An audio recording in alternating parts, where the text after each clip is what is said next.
BJP का ढोंग पूरे देश की जनता देख रही है। दाल चावल सब्जी रोटी हमको मुफ्त में नहीं चाहिए, हमको चाहिए तो रोजगार चाहिए। जनता पार्टी के हर नेता बौखला गए कि जिस प्रकार जनता उसका साथ दे रही है, कहीं देश की जनता हमको उखाड़ के न फेंक दे। एजुकेशन पे कोई बात नहीं करते हो आप, रोजगार पे कोई बात नहीं। वही नरेंद्र मोदी है, 15-15 लाख रुपए आपके जेब में आएंगे, आपके खाते में आएंगे, घर में आएंगे। मैं पूछना चाहता हूँ क्या 15 लाख रुपए उनके खाते में? महंगाई सबसे बड़ा विरोध है। कहाँ महंगाई हो गई? कोरोना काल में तेल का डब्बा कितने रुपए का था? 1140 रुपए का था, आज 2780 रुपए का डब्बा। क्या देश से बेरोजगारी खत्म हो गई? क्या देश के अंदर से महंगाई खत्म हो गई? अभी भी 4 साल के लिए पूरा खून चूस लेंगे, मतलब क्या है? 70 साल में जो कमाया था कांग्रेस में, आज उसको बेचने का काम ये भारतीय जनता पार्टी कर रही है। भारत जोड़ो यात्रा का 81वां दिन और हम इस वक्त मौजूद है इंदौर में। यात्रा इंदौर आ चुकी है, अभी थोड़ी देर में राहुल गांधी यहाँ से जाएंगे और हमारे साथ इंदौर के कुछ वासी हैं, नेता है, सपोर्टर है राहुल गांधी के, भारत जोड़ो यात्रा के। मैम क्या कहेंगे, आज इंदौर में आए आपके शहर में? आज जैसे कि जो हमारे आदरणीय माननीय राहुल गांधी जी ने जो भारत जोड़ो यात्रा निकाली है वो निश्चित ही सफल है। आप देख सकते हैं यहाँ युवाओं काफ़ी संख्या में, युवा ही नहीं बच्चों के मन में भी बहुत जोश है। महिलाएं भी आज सड़कों पर उतर चुकी है। बस उनकी यही कामना है कि हमारे बच्चों को एटलीस्ट रोजगार मिल जाए। हम दाल चावल सब्जी रोटी हमको मुफ्त में नहीं चाहिए, हमको चाहिए तो रोजगार चाहिए। आज हम हमारे बच्चों का लालन पालन नहीं कर पा रहे हैं, हमारे माता पिता का नाम गौरव करना तो एक अलग बात चले गई है, लेकिन हम घर में बच्चों को ठीक से हम उनकी एजुकेशन नहीं दे पा रहे। आप एजुकेशन पे कोई बात नहीं करते हो, आप रोजगार पे कोई बात नहीं करते हो। आप करते हो तो आप अडानी अंबानी को आप अमीर बनाते जा रहे हैं। जिस तरीके से विदेशी कंपनियां पूरे हमारे देश में बस चुकी है, जिस तरीके से बस चुकी है, उससे हमारा एक तो रोजगार हमको मिल नहीं रहा है और ऊपर से महंगाई दिन प्रतिदिन बढ़ती ही जा रही है। क्या बात कर रहे हैं मैम? बीजेपी वाले कहते हैं कि देश तरक्की कर रहा है, दुनिया भर में डंका बज रहा है भारत का। वो तो फिर आप ये लोगों को आप देख सकते हैं, हमारे यहाँ पर कितने सारे जो यात्रा में लोग शामिल हो रहे हैं। आप वो बेरोजगार बच्चे, हमारी महिलाएं जो आज आप खुद देख सकते हैं, गैस की टंकी के दाम पहले 300-350 रुपये हुआ करता था, आज की डेट में 1100 रुपये। तो ये वो क्या बोलते हैं, अपोजिशन वाले क्या बोलते हैं, उससे कोई फ़र्क नहीं पड़ता है। दिखता है कि यार पहले 350 रुपये हुआ करता था, आज 1000 से 1100 रुपये जो आप घर में जो गैस के चूल्हे बांट दिए, तो आपने टंकियां घर में वितरण कर दी उज्ज्वला योजना के। मैं बहुत धन्यवाद करती हूँ, आपने बहुत अच्छा सोचा हम महिलाओं के बारे में, लेकिन आपने घर घर उज्ज्वला योजना के तहत आपने गैस की टंकियां तो बांट दी, लेकिन हम उसको अफोर्ड ही नहीं कर सकते। हमको तो वही चूल्हे पे रोटी बनाना पड़ रही है। तो ये ऐसी चीज़ें हैं जो ये यात्रा उद्देश्य यही है।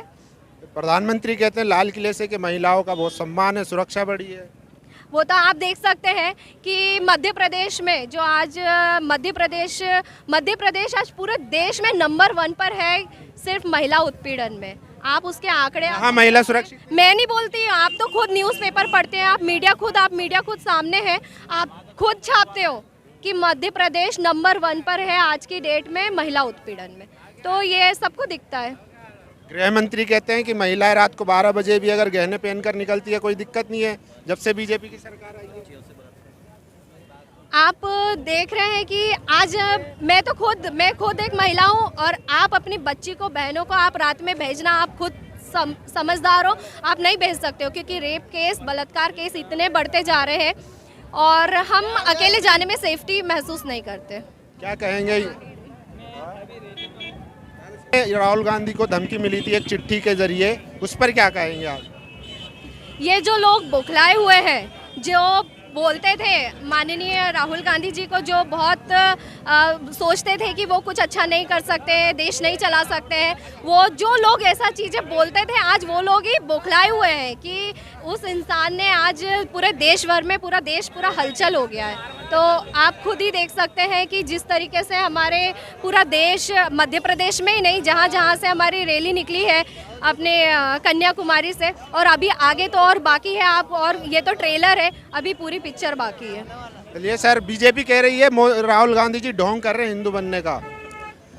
ये बीजेपी जो कह रही है, बीजेपी का ढोंग पूरे देश की जनता देख रही है। राहुल गांधी जी जो कार्य कर रहे हैं, देश के नफरत छोड़ो और भारत जोड़ो, उनका जो उद्देश्य है, जिस प्रकार से पूरे देश के अंदर में भारतीय जनता पार्टी ने एक अखंड भारत को खंड खंड करने को उतारू हो गया, धर्म की राजनीति करके धर्मों से लोगों को लड़ाने का कार्य कर दिया। अब वही चीज़ आज देश की जनता देख रही है कि माननीय राहुल गांधी जी मात्र लोगों को जोड़ने का प्रयास कर रहे हैं। और और उनके इस जोड़ने के प्रयास को जो उन्होंने जो ये यात्रा निकाली भारत जोड़ो यात्रा, उससे बौखला गए देश के प्रधानमंत्री नहीं, देश के भारतीय जनता पार्टी का हर नेता बौखला गए कि जिस प्रकार जनता उसका साथ दे रही है, कहीं देश की जनता हमको उखाड़ के न फेंक दे। क्या बात कर रहे हैं। बीजेपी का आईटी सेल है, उनके हेड है अमित मालवीय, उन्होंने एक वीडियो ट्वीट की है और उसमें दावा किया है कि जो भारत जोड़ो यात्रा है उसमें पाकिस्तान जिंदाबाद के नारे लग रहे हैं।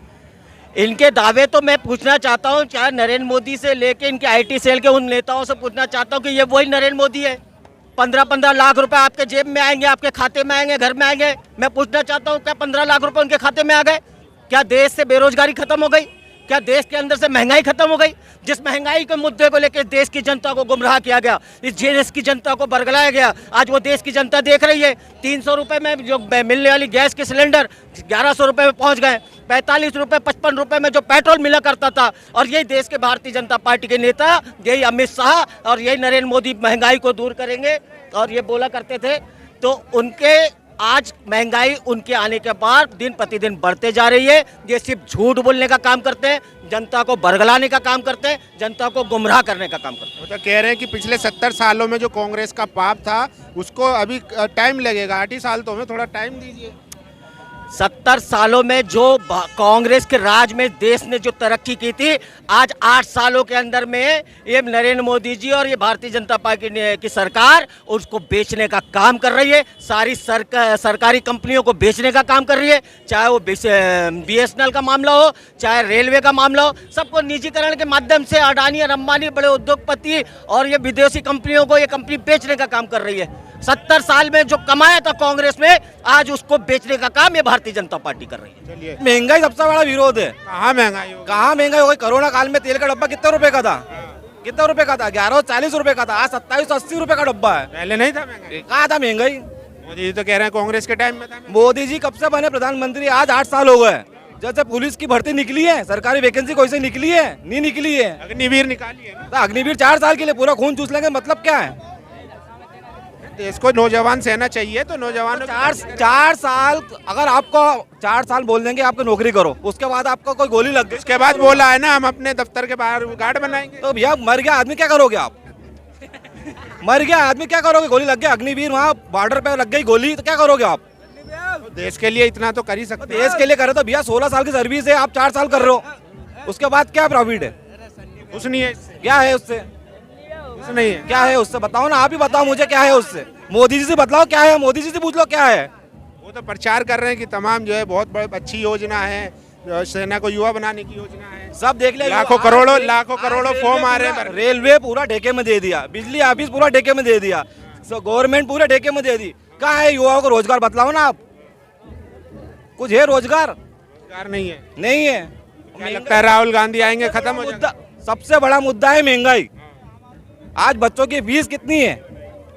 क्या करेगा आदमी यहाँ से? तो क्या लगता है राहुल गांधी अगर आएंगे तो रोजगार ये सब समस्याएं खत्म? एकदम कोई समस्या का हल तो कोई समाधान होना ही नहीं है। घर में कोई औरत को भी शादी करके लेके आएगा तो उसको भी समझने में 6 महीने लगेंगे, तो ये तो पूरा देश है, तो राहुल गांधी को भी टाइम लगेगा आने में। वो भी तो यही कह रहे हैं अभी 8 साल में थोड़ा और टाइम दीजिए। कहाँ से इतना टाइम कितना लगेगा ये तो बताओ? 8 साल में कौन सा वैकेंसी आई है? अभी 8 साल हुए ना, जो कांग्रेस ने किया था 70 साल में, उसको अभी साफ कर रहे हैं धीरे धीरे। अरे साफ करके क्या मतलब है? महंगाई कितना बड़ा विरोध है? कोरोना काल के बाद से कितनी महंगाई हो गई है? तो देश के लिए इतना तो कर ही सकते हैं। तो ये प्रधानमंत्री मिला। अरे तो कमाएंगे जब तक करेंगे, इनमें भूखे मर जाएं। बीजेपी के जो सपोर्टर हैं वो कहते हैं मोदी जी के सपोर्टर की हमने शेयर लिया है तो मैं 200 रुपए लीटर भी तेल खरीद। कहाँ से खरीद लेगा आदमी? जिसके पास धन है वो काला धन है। काला धन, नोटबंदी करी, काला धन लाएंगे, काला धन लाएंगे। कहाँ है काला धन? अरे आतंकवाद की कमर टूट गई सर। कहाँ से आतंकवाद की कमर टूट गई? पहले कहाँ से? पाकिस्तान थर्राने पहले लगा। कहाँ से? पहले गए कारगिल युद्ध के बाद कौन सा युद्ध हुआ था ये बताओ ना मुझे आप। पाकिस्तान थर्रा रहा है। कांग्रेस की सरकार भी थी तो कारगिल युद्ध के बाद में कहाँ से युद्ध हुआ? युद्ध हुआ कोई सा? कोई तो काम होगा जो मोदी जी ने अच्छा किया होगा। क्या करा काम मोदी जी ने? बस बेरोजगारी बढ़ाई, महंगाई बढ़ाई, यही काम करा मोदी जी ने, और क्या करा है? चलिए राहुल गांधी जी से उम्मीद है। राहुल गांधी से भी उम्मीद है अब। चलिए तो देखिए युवा के अपने विचार हैं। ज़्यादातर जो समस्या है वो रोजगारी की है और महंगाई की है। पूरी यात्रा में जहाँ भी हम लोगों से बात करते हैं, चाहे नौजवान हो, बूढ़ा हो, बुजुर्ग हो, महिलाएं हो, सब यही बात रखते हैं कि महंगाई और बेरोजगारी लगातार बढ़ती जा रही है।